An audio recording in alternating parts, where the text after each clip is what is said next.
hlelo umfowethu wethu uJesu sithi baba thatha indawo nangelesikhathi sehlele ngezansi thina kube nguwe Nkosi othatha indawo empilweni yethu ngoJesu Kristu ophilayo. Baba makwenzeke konke uNkulunkulu ophilayo kusentandweni yakho, kungenzeki baba ukukwethu intando egameni lika Jesu Kristu waseNazaretha. Udumo lonke silinika wena nezibongo zonke sizinika wena zikufanele egameni lika Jesu Kristu waseNazaretha. In the name of Jesus, in the name of Jesus, in the name of Jesus, in the name of Jesus. Egameni elihle lenkosi yethu Jesu Kristu ngiyanibingelela bantwana baNkulunkulu. Nje ngokuzithoba ukukhulu sesisebukhoneni bakhe sizocela nje sihlale phansi. uNkulunkulu uzosipha lokho asiphakele khona nasibizele khona kulolu suku lwanamhlanje. Amen. Ngizobingelela nje kakhulu, sizobingelela kakhulu uMoya oNgcwele okhona nosilidayo okhona phakathi kwethu nozosilida kukho konke okuzokwenzeka kunzokwenza kwentando yakhe egameni lika Jesu. Siphinde sibingelele ubuholi bebandla omama nobaba egameni lika Jesu Kristu waseNazaretha. Bese sibingelela abazali obaba nomama endlini engcwele kaThixo. Sibingelele ulusha lwethu osisi obhuti egameni lika Jesu Kristu waseNazaretha. Amen. Phakathi kwenu ke omile ngokukhonjwa umuno wabazali ubaba uNdlovu ongumntwana kaNkulunkulu. Kepha ngaphambi kokuthi siqhubeke kakhulu nendaba enkulu singelibale ukubingelela abazali bethu emoyeni bengekho phakathi kwethu. Siyazi ukuthi la bekhona bakanye nathi bavukile ngesikhathi abavuke ngaso besithandazela endleleni siza la, siyazi ukuthi bebe nathi besithandazela. Sesikhona ke manje ebukhoneni benkosi ngokuholwa uMoya oNgcwele kaThixo egameni lika Jesu. Omile ke phambi kwenu ubaba uNdlovu, abazali abathe namhlanje bacela ukuthi azoma phambi kwale ndlu yakhe engcwele, azoba isitsha sabo, azoba isitsha sikaNkulunkulu, azophakela kuso ukudla okudingwa abantu bakhe egameni lika Jesu. Amen. Mina ngokwami anginalutho esandleni, uNkulunkulu ozokwenza ngentando yakhe, umoya wakhe uvunguze la uthanda khona ngendlela yena athanda ngayo. Njengoba sengishilo ke bandla likaThixo ukuthi omphambi kwenu ubaba uNdlovu othunywe abazali ukuthi azoma phambi kwenu. Ngingelibaleke ukubonga uNkulunkulu ngomsa wakhe egameni lika Jesu ngesithandwa sami uMama Ndlovu angipha yena ukuthi sizosizana naye empilweni egameni lika Jesu. Ngiyabonga kakhulu kwemshazi Mahlobo, wena ozwa ngosuthi kuyadliwa emagovini, okungiphathela kahle ikhali kababa nokungiphathela kahle abantwana bami. Ngiyakubonga nje kakhulu isibusiso esikhulu empilweni yami, nokuthi ngize ngiqanjwe igama elisha lokuthi ungingubaba kungawe. Ngaphandle kwakho ngangeke ngiqanjwe leli gama lokuthi ngubaba. Ngalawo mazwi ngithi ngiyabonga kakhulu kumama wami. Njoba sengishilo bazali ukuthi ngithunywe abazali ukuthi ngizoma la. Abake beme kule ndawo bayazi ukuthi kunzima kangakanani. Icathulo engiyigqokile amabhuza ayangishisa. Sizobamsana nje nani bandla likaThixo. Ngisho lokho uNkulunkulu akubekile enhlizweni yami phambi kwenu ukuthi ngikusho egameni lika Jesu Kristu waseNazaretha. Ngizoqala nje kuthini bazali bandla likaThixo, sibonge kakhulu uNkulunkulu othe wasembatha, savuka sadela ubuthongo, sadela amakhaza, saphuma ngomnyama seza endlini yakhe. Akukhona ukwazi kwethu nokuqonda, kepha kube umusa wakhe okube kuhle kuye ukuthi siyihlule inyama ngoba inyama yona iwumkhohlisi. Bekungenzeka nje sitshela ukuthi hayi kuyabanda kumakhaza kumnyama angikwazi ukuhamba eminyameni ukhohliswa inyama. Kepha ngokwembathwa umoya kaNkuluNkulu sidlubululendile. Akukhona ukudlubulendela ngokwethu okwazi amandla kaThixo athe cha namhlanje ngine divine appointment nani izana endlini yami. Noma ngabe sibabili sibathatha izwi likaThixo lithi mina ngikhona kanye nani ningaba babili nibebathathu kodwa mina sengiphakathi kwenu egameni lika Jesu. Siyambonga ke uNkulunkulu. Siphinde sithandazise laba abasesezindleleni abezayo endaweni kaThixo. Siphinde sibingelele futhi nalabo ebebefisa ukuze endaweni kaThixo kepha ngezimo ababhekene nazo abakwazanga ukuthi baphumelele. Kepha sithi uThixo uyabazi la bekhona futhi nezidingo zabo uyazazi, nezinkinga ababhekene nazo uyazazi. Silapha nje uNkulunkulu sizothandaza kanye nabo belapho bekhona.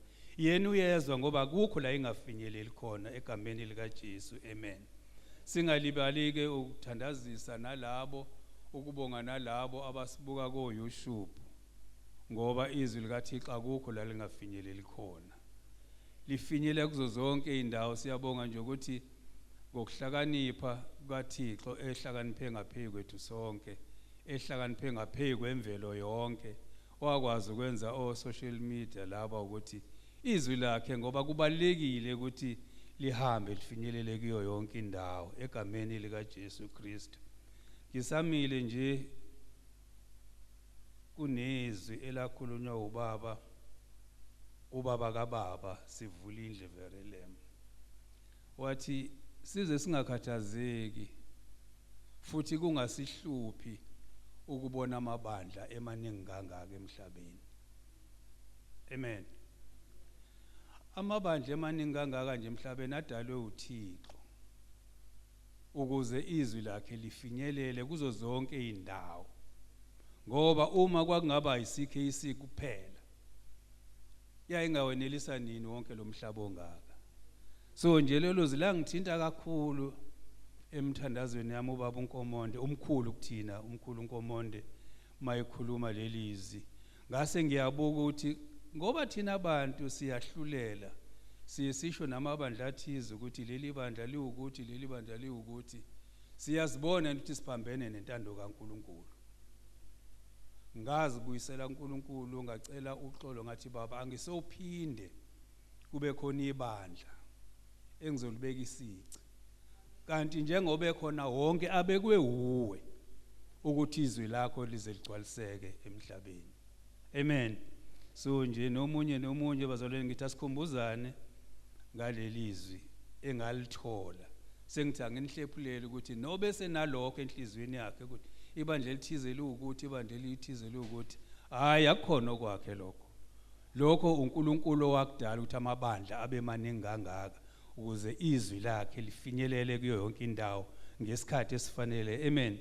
Sizoqhubeka nje namhlanje uNkulunkulu sizofunda incwadi enginomyalezo omncane ngalo lelizwi. Sizothola lapha uSamuel wesibili chapter 5. Sizofunda nje uverse 17, 18, 19. Amen. Samuel wesibili chapter 5 sizofunda uverse 17, 18, 19 bese siyakhuleka. Ningaboni ubude lobu bazalwane, ngizoba mfishane nje kakhulu. Ubude lobu bendalo ngabudalwa uThixo ngoba naye ebona ukuthi kufanele ngibe ngaka. Izipho uNkulunkulu asiphe zona azifani, njengoba kuthiwa abanye baphiwe ukushumayela, abanye baphiwe ukuvangela, abanye baphiwe ukuthandaza. Zonke lezo zipho zivela kuThixo. Nami ke ngiyasibonga lesi angipha sona sokuthi ngibe mude. Ngibonga nje futhi nokuthi uNkulunkulu wangenzela isihe empilweni yami. Mangaphosisi ngithi unyaka nonyaka nohafi ngohlanganisa amashumi ayisikhombisa ngisadla nhlamvana. Kungumusa kaThixo. Ngithi ngiyambonga nje kakhulu uThixo ngaleso sipho. Ngizocela nje oselitholile asifundele egameni lika Jesu. 2 Samuel chapter 5 verse 17. Lapho amaFilisti esezwile ukuthi bamgcobile uDavide ukuba abe inkosi yakwa-Israyeli, onke amaFilisti enyuka ukumfuna uDavide. uDavide wakuzwa, wehlela enqabeni. AmaFilisti esefikile ahlakazeka esigodini saseRefa. uDavide wabuza kuJehova wathi, "Ngiyakwenyuka ngihlasele amaFilisti na? Uyawanikela esandleni sami na?" uJehova wathi kuye, "Yenyuka, ngokuba ngiyakwanikela impela amaFilisti esandleni sakho." Amen. Cela usibongele baba. Baba, busisa ukufunda izwi lakho egameni kaJesu Kristu waseNazaretha. Khuluma ngalo lembule, khuluma ngomkhonzi wakho, kwelihle igama likaJesu Kristu waseNazaretha. Amen. Amen. Bazalwane, yilo ke lelizwi uNkulunkulu athe ngilifundele abangcwele bakhe ukuthi sikhumbule ukuthi noma yini esiyenzayo, noma yini esifisa ukuyenza, masifane nenceke yakhe uDavide. Amen. Noma yini esifisa ukuyenza, noma esicabanga ukuyenza, konke masiqale kuye siyobuza ukuthi baba kufanele ningikwenze lokho.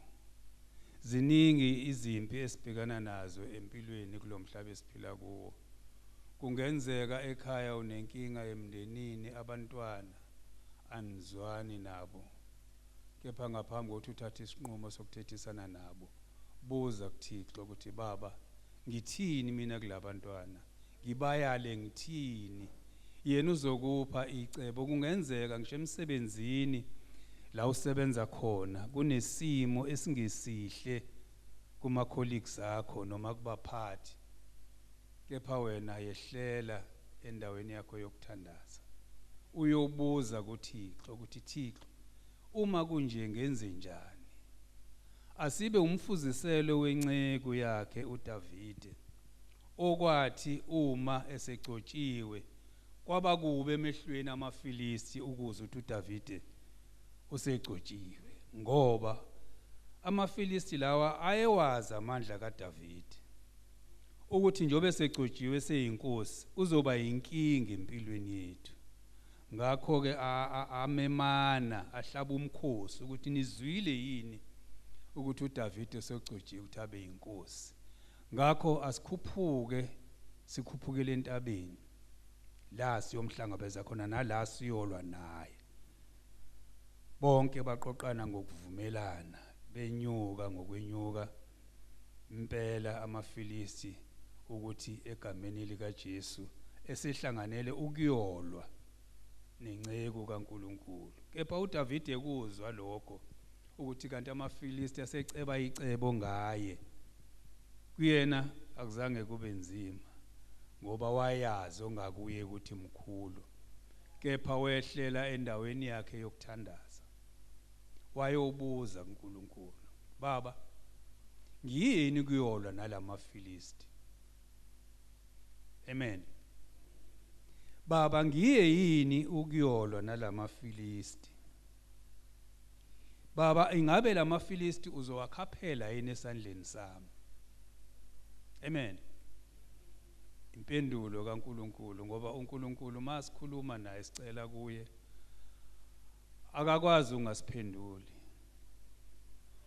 The time ucela uNkulunkulu umtshela isimo noma inkinga ubhekene nayo, kuyena kuyamthokozisa lokho ukuthi umntwana wami akayi kokwenza noma yini ngamandla akhe, kepha wazi mina njengoyise, wethembe mina njengoyise.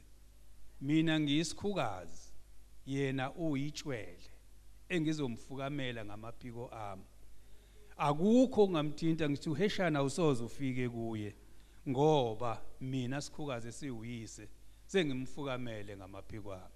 uDavide wenze njalo ke, wehlela endaweni yakhe yokuthandaza wayobuza uNkulunkulu ukuthi baba ngiye yini kuyolwa namaFilisti? ingabe uzowakhaphela yini esandleni sami? Amen. Izwi likaNkulunkulu lithi ewe hamba uye, ngizowakhaphela amaFilisti esandleni sakho. Amen.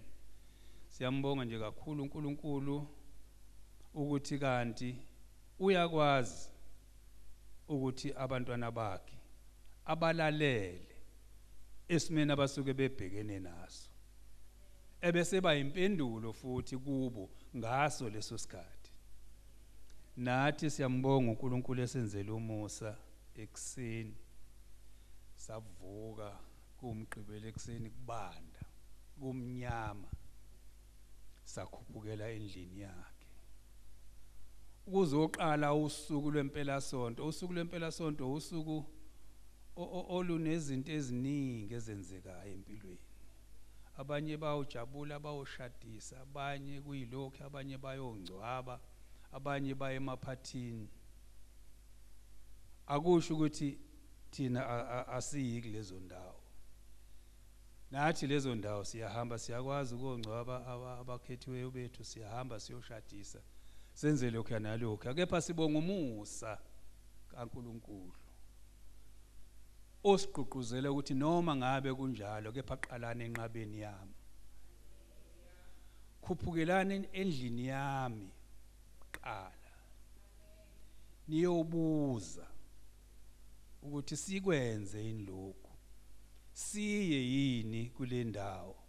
uNkulunkulu ke yena bese yaphendula, uzophendula noma ngabe yiphi inkinga esingene sinayo. Size kuye manje sithi Baba, sesisebusweni bakho, sizofuna ubuso bakho. Yonke imithwalo esingene siyithwele, sicela isale kule ndawo. Singene ngeinhlobonhlobo ezahlukene zezimo esiphuma kuzo, kepha ngokubalekela endlini yakho siyazi Baba ukuthi zonke seyikhululiwe. Amen.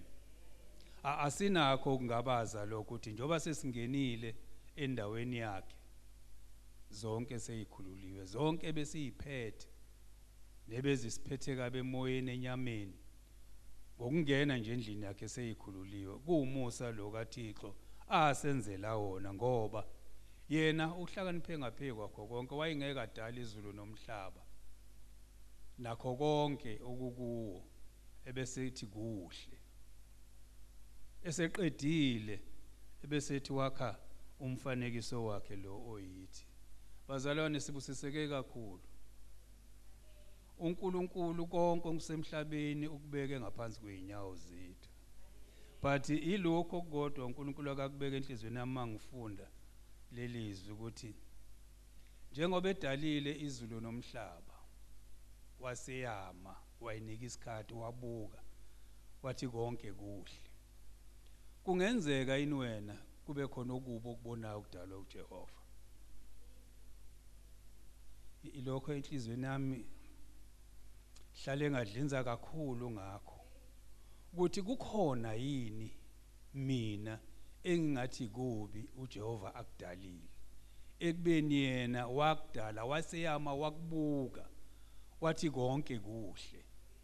Kungenzeka yini mina ngolimi lwami noma ngomlomo wami ngiphikisane noJehova, ngithi kukhona okubi, ngithi ubani mubi, ngithi lokhu yakubi, ngoba kuJehova kwaba kuhle konke.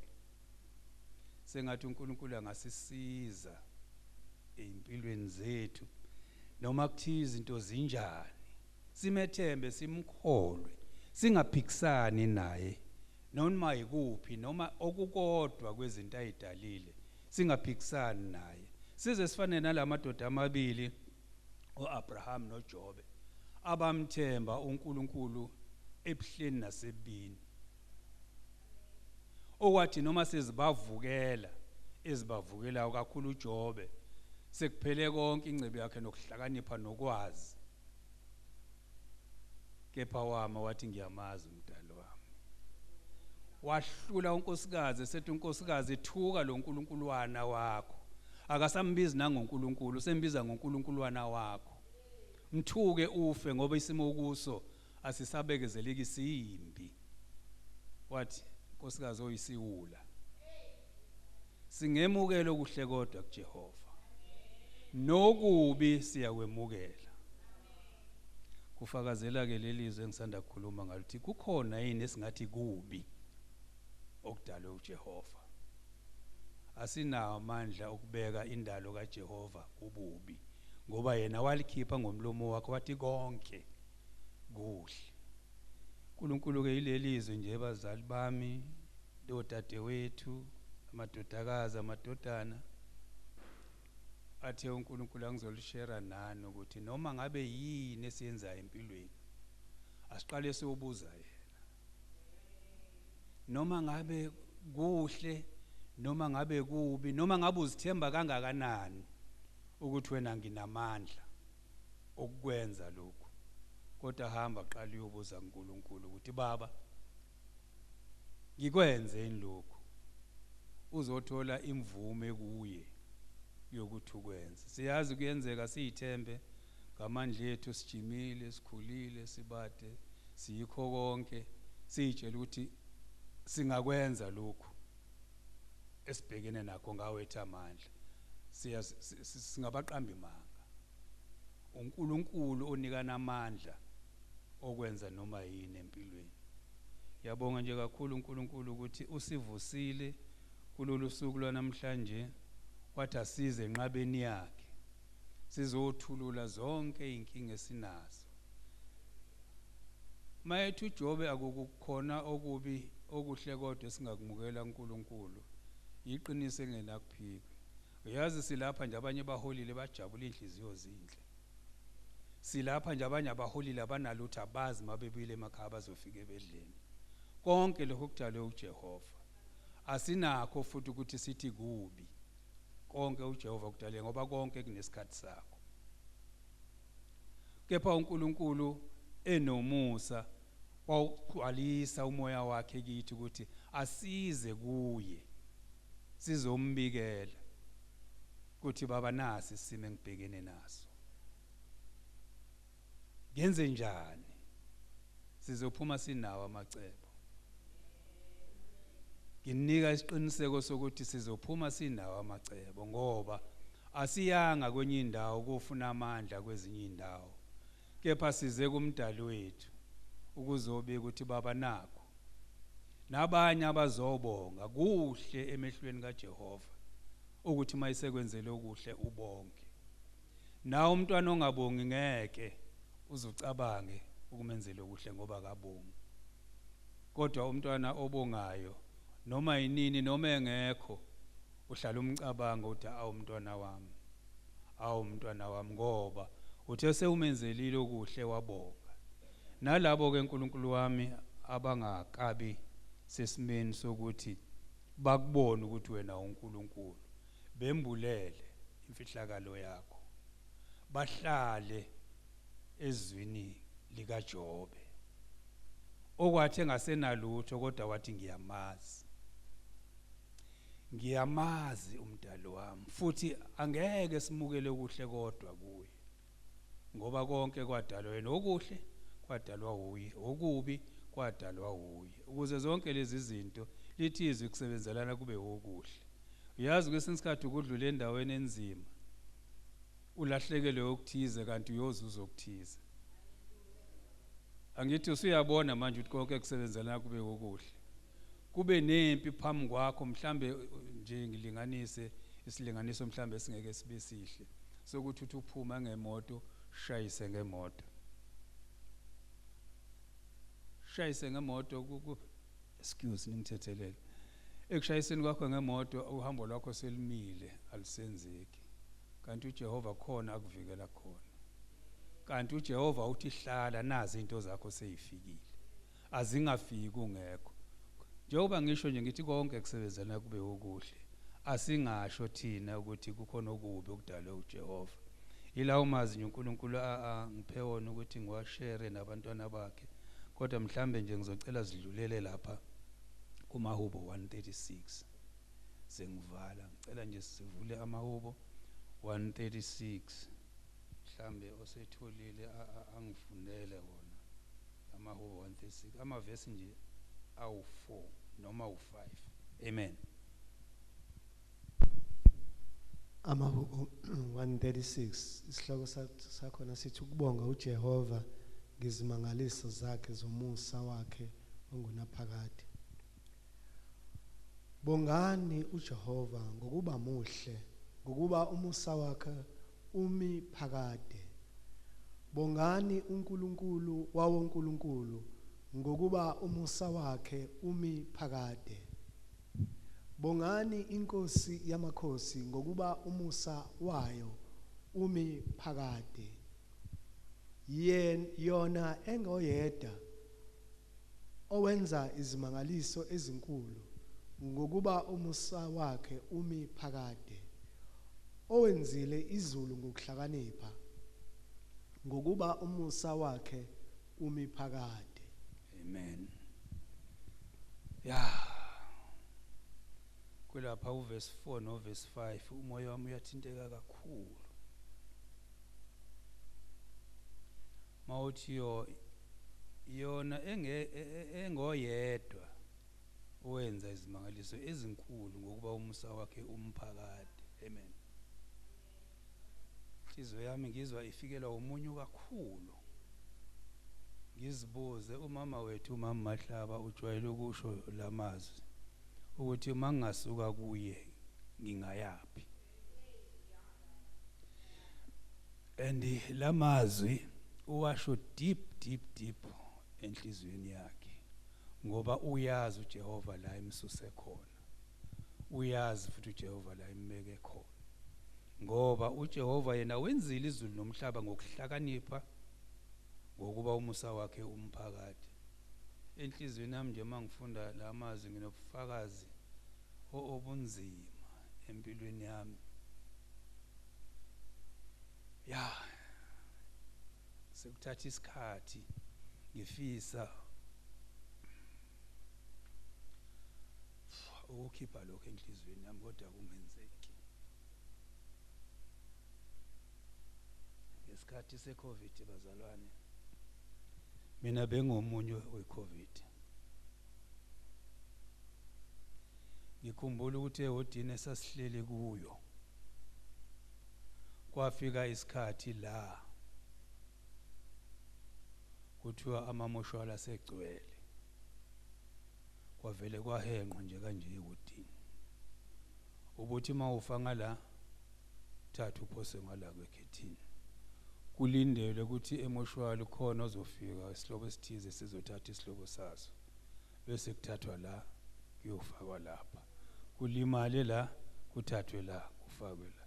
Yonke lento yenzeka emehlweni nami. Nabo bonke sasinabo endlini. Ingakho nje ngifunda lamazwi.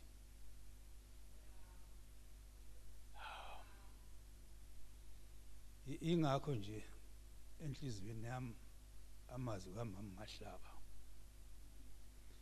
ehlala ngithinta uthi mangasuka kuye ngingayaphi. Ngoba uma ngikhumbula leso simo sekufike nala ekuthini ngisho ivakashi ayisadingeki ukuthi zingene ezibhedlela. Ivakashi nje sezima ngaphandle kusuka ophotha bezothatha lezo zinto enibaphathele zona ngoba sekufike ekuthini sekusemngceleni ukuthi sekuphelile ngathi. Kodwa uNkulunkulu emuhle.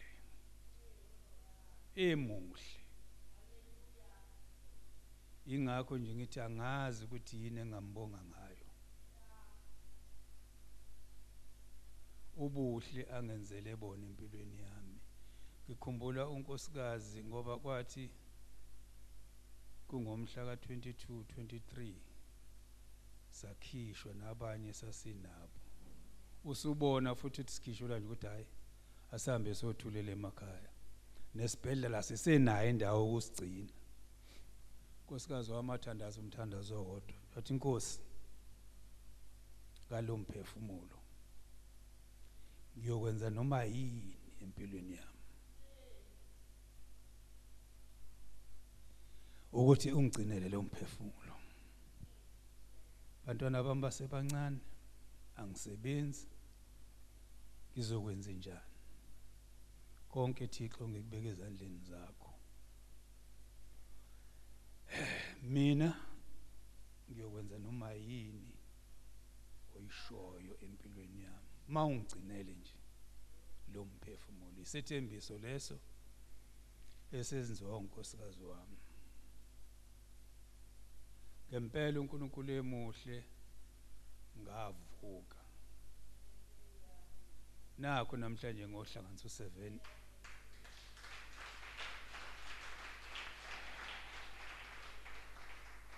Namhlanje ngiyohlanganisa u70 years. Obunye ubuhle uThixo angenzele bona. Engithi mangizibuza ngithi Thixo, yini mina engakwenzela yona? Ukubuyisela ukubonga kwami kuwe. uThixo ke bazalwane akafani nathi. uThixo akafuni ibukhazikhazi bakho, akafuni lutho lwakho. Siyanikela phela ngoba umnikelo kufanele siunikele ukuze kwenzeke lihambe ivangeli. Kodwa uThixo into ayifunayo nje inhliziyo yakho kuphela. Uma nje wena uzinikela kuye ngenhliziyo yakho, baba nangu mina, uNkulunkulu ayikho into emjabulisa njengaleyo. Bazalwane, ekuvaleni kwami nje ngizothi asimethembe uNkulunkulu. Sifane nalamadoda amabili okwathiwa akanikele ngendodana yakhe kuphela kwayo. Kazange ngabazi ngoba wayewazi amandla kaNkulunkulu. Ziningi indlela uNkulunkulu asithesta ngazo ukubona ukholo lwethu. Lamadoda omabili aphasa okholweni uNkulunkulu wayewathesta ngalo. Thandazo wami namhlanje uthi Nkosi ngisize kanye nabanye endlini yakho, sikukholwe, sikwethembe ukuthi wena ungumenzi wezinto zonke. Kungabi nokungabaza ngaphakathi kweinhliziyo zethu. Singazenzisi, singalingisi, singakuthandi ngoba sikuthande noma.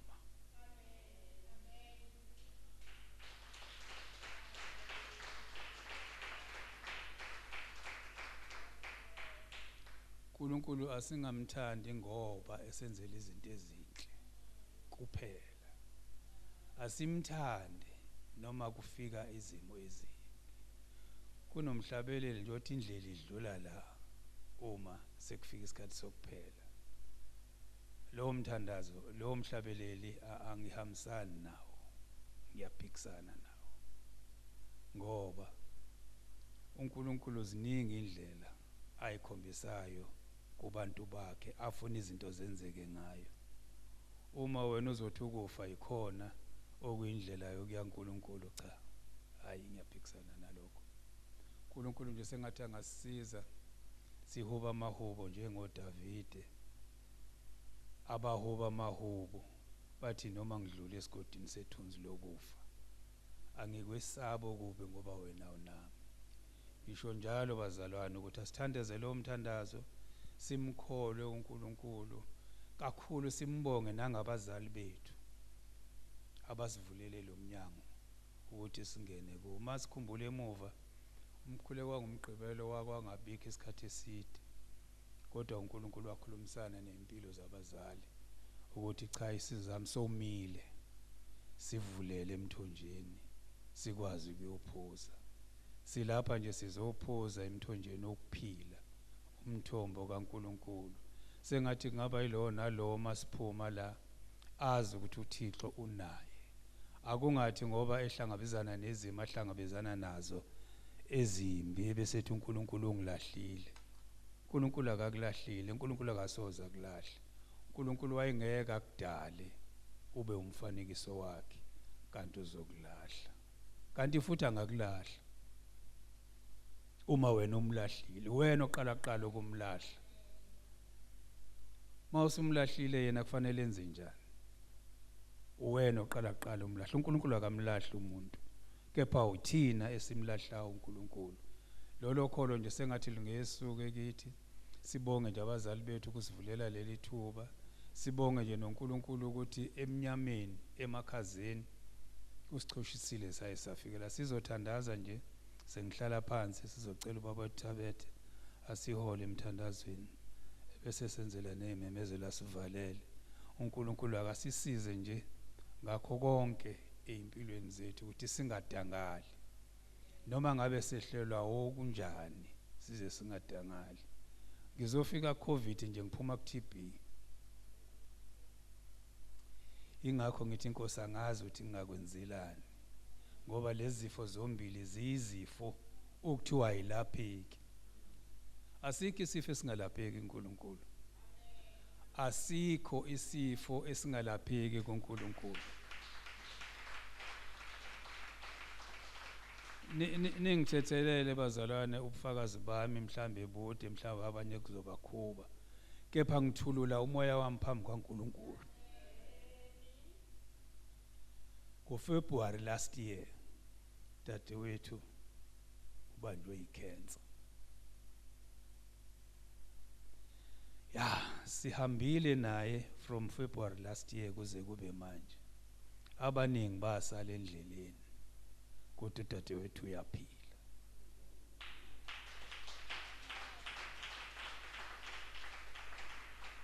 Lobo ufakazi bami bazalwane ngizama ukuqinisa noma ubani okhona phakathi kwethu ukuthi azi ukuthi asikho isifo esingalapheki uNkulunkulu. Phela kunye kufanele uyidedicate wena kuye ungamngabazi ngoba amandla akhe angaphezulu konke. Udadewethu eqala okwenza ikhimo angazi ukuthi yini leyo ngaphakathi kwathiwa i800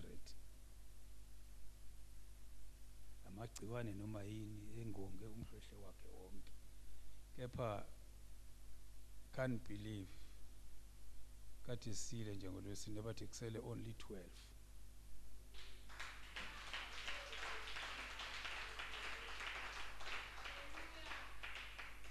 From 800 lesi sifo sihleli simudla ngaphakathi engaba igciwane ngabe yini angazi ngoba abayisikhombise nje umhlwehle uthola ukuthi namadodla lapha nalapha sazi ukuthi noma izilwane noma yini. Kodwa namhlanje kusele 12. Namhlanje ungahlangana naye endleleni ungaphika. Abanye ababe naye sasinawo siqala ikhimo akusekho noyedwa. Ngikhumbula makushona uZanele Mbokazi. Sake sazama ukuvala ngisho iTV ekhaya. Singafuni ukuthi ayibuke. Ngoba sazi ukuthi uzothinteka. Isimo sasakhe sasesibe ngaleso sikhathi.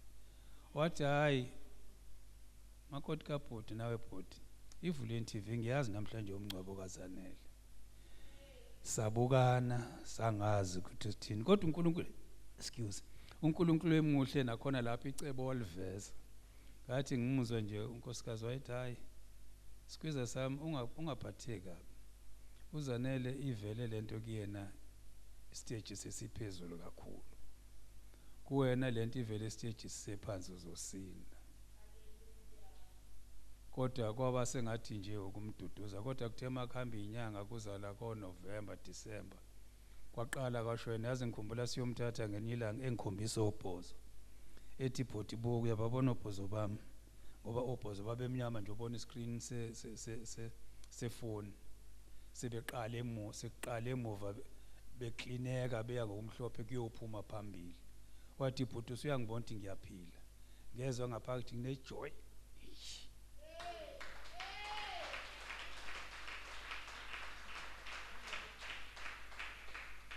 Ngaba nejoy emangalisayo ngoba ngangazi ukuthi lesifo asilapheki. Sasisithule nje sesithi inkosi wena uyazi intando yakho mayifezeka iyofezeka. Ngempela ke intando kaNkulunkulu iyafezeka. Hayi ngokucabanga kwethu. Intando. Sizocela nje baba wethu azosihola ngomthandazo. Singalibali bazalwane kakhulu emthandazweni. Ukubeka ubaba wethu babo Sibiya bayofihla isihlobo sabo kusasa kanye nabanye ke Nkosi yami nabo abasemanzini kanye naye sithi uNkulunkulu ababophe ngebhande likamoya oyingcwele. Siyazi kubuhlungu ukuhlukana kwenyama enyameni, kepha lethizwe singakhali njengoba kungenathemba, ngoba thina kwelizayo sohlangana nabo. Amen.